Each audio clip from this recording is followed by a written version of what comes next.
Hi, it's Steve. Today we'd like to show you how to change the interlock switch on your dishwasher. It's a really easy job.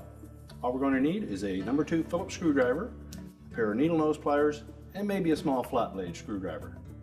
Let me show you how we do it. Now before we begin this repair, the first thing we'll need to do is to disconnect power to the dishwasher.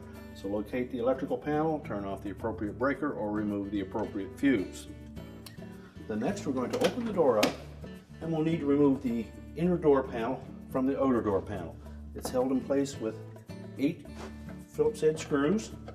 So just remove all of those and set them aside.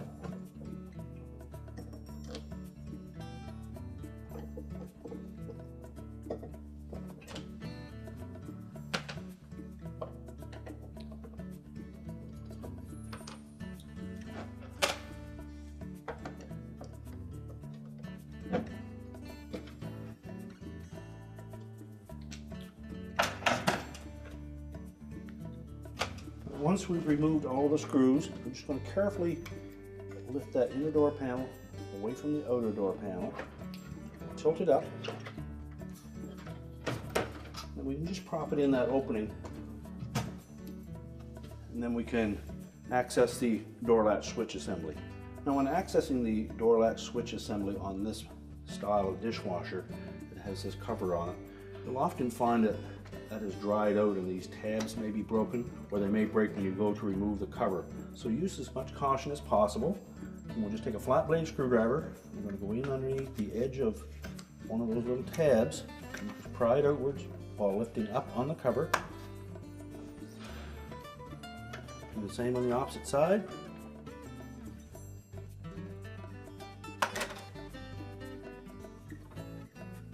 And you can lift that cover away and set it aside.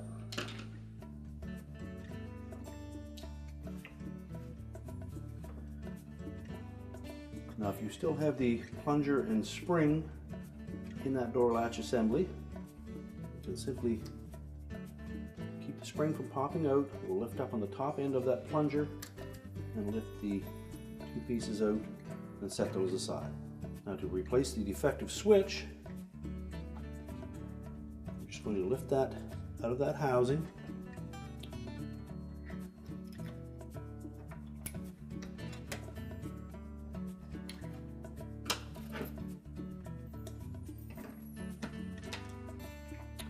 Once you have it removed, you can take your needle nose pliers, grasp the terminal ends of the wires, and pull them off the switch.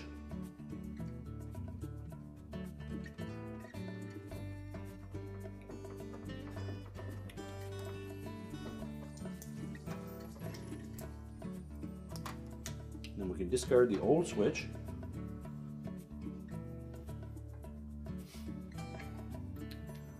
Reinstall the wires onto the new switch, making sure that the connectors are nice and tight.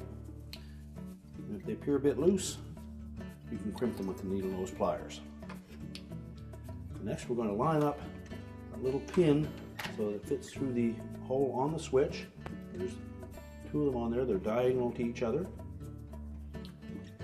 And then press the switch firmly into place, making sure that the wires fit into those slotted openings on the end of the housing.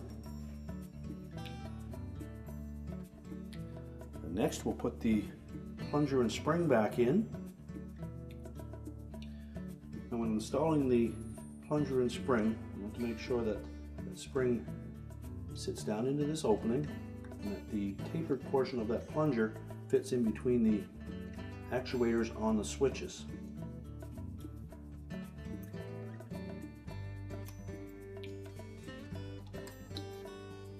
Flat side at the top of that plunger facing towards you. And if you had a damaged cover to that assembly, be sure that you change that out.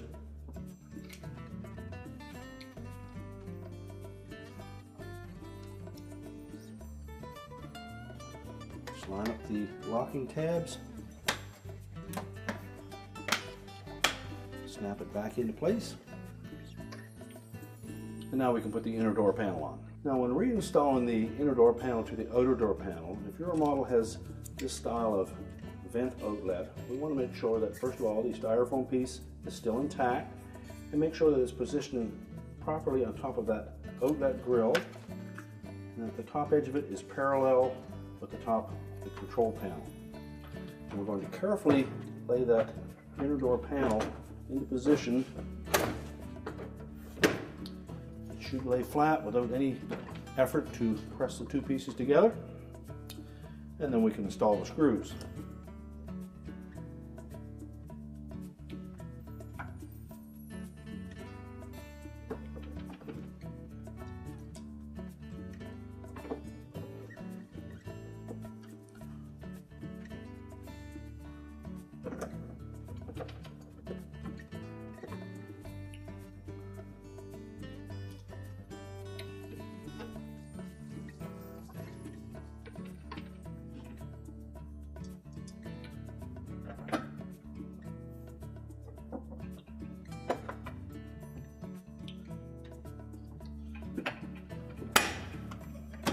Make sure the latch action works properly.